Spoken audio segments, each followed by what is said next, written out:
2021년 9월 29일 수요일입니다. 오늘 아침 우리에게 주신 하나님의 말씀은 로마서 16장 17절에서 20절까지 말씀입니다. 형제들아, 내가 너희를 권하노니 너희가 배운 교훈을 거슬러 분쟁을 일으키거나 거치게 하는 자들을 살피고 그들에게서 떠나라. 이 같은 자들은 우리 주 그리스도를 섬기지 아니하고 다만 자기들의 배만 섬기나니 교활한 말과 아첨하는 말로 순진한 자들의 마음을 미혹하느니라. 너희의 순종함이 모든 사람에게 들리는지라. 그러므로 내가 너희로 말미암아 기뻐하노니 너희가 선한 데 지혜롭고 악한 데 미련하기를 원하노라. 평강의 하나님께서 속히 사탄을 너희 발 아래에서 상하게 하시리라. 우리 주 예수의 은혜가 너희에게 있을지어다. 아멘. 바울은 로마 교회로 보내는 이 편지의 끝에 복음을 위해 헌신된 사람들에게 인사말을 전합니다. 그는 남녀 귀천을 가리지 않고 차별하지 않고 자신의 마음을 전하며 교회의 다양성을 인정하는 태도를 보여줍니다.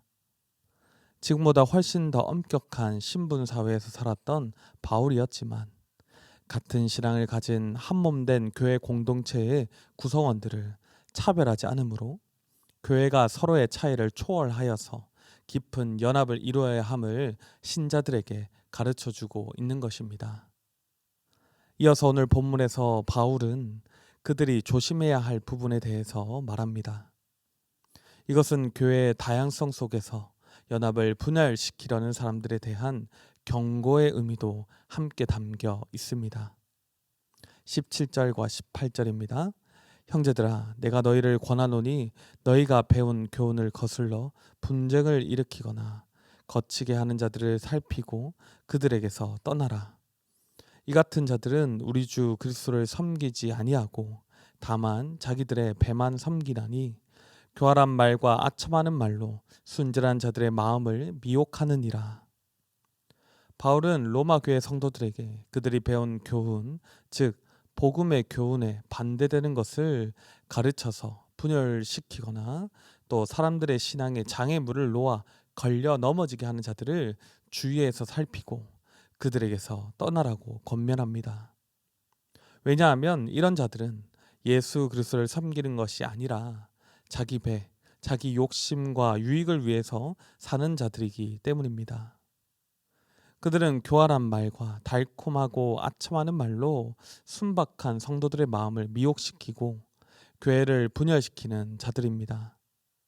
그러므로 교회는 바른 신앙을 가르치는 것만큼이나 잘못된 이단 사설을 전하는 거짓 교사들에 대해서 경계하고 증거가 확실하다면 단호하게 그들과의 관계를 끊어야 한다는 것입니다. 작은 누룩이라도 교회 안에 들어오면 순식간에 퍼지고 그것으로 다툼과 분열이 생기면 약한 신자들이 넘어질 수 있기 때문입니다. 사랑하는 성도 여러분, 우리가 듣고 배우는 말씀이 바른 복음의 교훈인지 잘 분별하시기를 바랍니다. 감사하게도 우리 교회는 말씀을 오해하지 않도록 한 구절 한 구절 강의하는 설교를 많이 하고 있고 그 말씀을 기초로 해서 다락방과 훈련을 하기 때문에 우리 교회 성도님들은 잘못된 교훈에 잘 미혹되지 않으실 것입니다. 하지만 안타깝게도 이 시대는 유튜브나 인터넷상에서 너무나 무분별하게 이상한 교리들과 교훈들이 전파되고 있습니다. 우리는 이런 말씀을 들으면서 그것이 우리가 배웠던 바른 교훈인지 잘 분별해야 할 것입니다. 특별해 보이고 처음 들어보는 신기한 성경의 가르침이 좋은 교훈이 아니라 이미 배운 말씀과 교리의 기초 위에서 그리스도를 더욱 잘 섬기게 하는 말씀이 좋은 교훈임을 믿고 바른 복음의 교훈을 잘 분별하고 잘못된 교훈은 단호하게 거부하는 우리 교회와 우리 성도님들이 되시기를 바랍니다. 이어서 바울은 로마 교회가 순종하는 것으로 모든 사람들에게 소문이 났다고 칭찬하며 기뻐합니다. 그리고 이 순종의 지혜를 더하기를 원합니다. 19절과 20절입니다. 너희의 순종함이 모든 사람에게 들리는지라.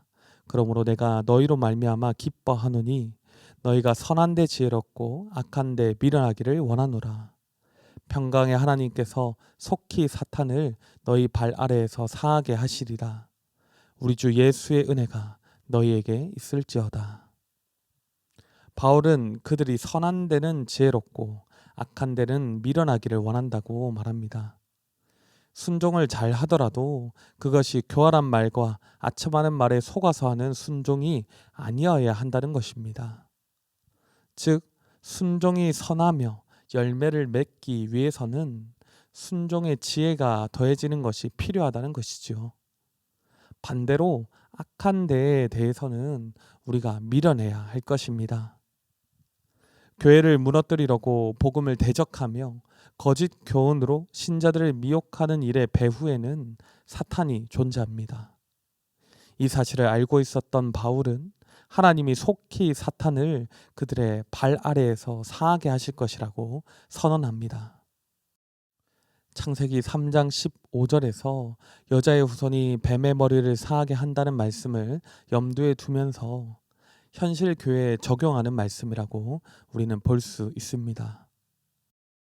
로마 교회가 거짓 교사들로 인해서 미혹당하는 사람들도 생기고 다툼과 분열로 흔들리는 어려움을 겪을 수도 있겠지만 평강의 하나님께 소망을 두는 교회는 결국에 예수 그리스도의 은혜로 인하여 사단의 세력에서 승리하게 될 것을 바울은 확신하며 말하고 있는 것입니다. 사랑하는 성도 여러분, 선한 데 지혜로움으로 순종하며 날마다 승리하는 삶을 사시기를 바랍니다. 신자는 순종과 지혜를 동시에 가져야 합니다. 로마 교회와 같이 겸손하게 잘 순종하는 그러한 순박한 태도를 성도가 가져야 하겠지만 악한 것을 수용해서 순종한다면 원치 않게 악의 이용을 당할 수 있기 때문입니다. 그러므로 우리는 평강의 하나님께 하늘의 지혜를 구하면서 선한 데 지혜로움을 가지고 순종하는 삶을 살아야 합니다. 교회를 뒤흔드는 사탄의 세력이 날마다 교회를 핍박하고 미혹하려 하지만 하나님의 교회는 하나님께서 지켜주실 줄로 믿습니다. 사탄의 머리를 밟으시는 여자의 후손 예수님께서 우리도 그 세력에게서 반드시 승리하게 하실 것입니다. 어떠한 어려움 앞에서도 평강의 하나님을 믿고 우리 주님의 은혜를 충만히 경험하며 사탄의 세력에게서 늘 승리하시는 삶을 사시는 우리 모든 성도님들이 되시기를 바랍니다. 기도하겠습니다. 평강의 하나님 아버지, 우리를 언제나 사랑하여 주시고 지켜 보호하여 주셔서 감사합니다. 사탄의 세력은 언제나 신자를 넘어뜨리기 위해서 교회 안과 밖에 거짓 교사들을 통하여 이단 사설들을 전하게 합니다. 개인 미디어가 발전하면서 교회가 보호하지 못하는 영역에서 이런 잘못된 성경 해석과 교리들이 무분별하게 퍼지는 이러한 상황 속에서 우리 교회와 우리 성도님들을 지켜 보호하여 주시옵소서. 이제까지 훈련하며 배웠던 바른 말씀과 복음과 교리들을 잘 지키게 하시고 그것에서 벗어나는 잘못된 교훈에서 단호하게 떠나게 하여 주시옵소서. 그리하여 선한 데 지혜롭고 악한 데 미련함으로 바른 순종을 하며 살아가는 우리 모두가 되게 하여 주시옵소서. 예수 그리스도께서 사탄의 머리를 밟으셨듯이 우리도 주님의 교훈을 따라서 모든 사탄의 세력에서 승리할 수 있게 하여 주시옵소서. 말씀 안에서 이러한 복되고 승리하는 삶을 살게 하실 줄로 믿사오며 우리 주 예수 그리스도의 이름으로 간절히 기도드립니다. 아멘. 이 시간 개인적으로 기도하실 때 오늘 나눈 말씀을 붙들고 기도하시고 주간 기도 제목을 따라서 전도와 선교를 위해서 기도하겠습니다. 신부산 교회가 부산 지역에 죽어가는 영혼을 살리는 교회가 되도록 영혼을 품고 기도하며 전도하는 교회가 되게 하소서. 우리 교회가 후원하는 선교사님들과 세계 선교를 위하여 기도하실 때 특별히 일본에서 사역하시는 권요섭, 정진희 선교사님들을 위하여 이 시간 함께 기도하시고 치료와 회복이 필요한 분들을 위해서 간절히 기도 부탁드립니다. 또한 코로나19 기도 제목을 따라서 함께 기도하시겠습니다.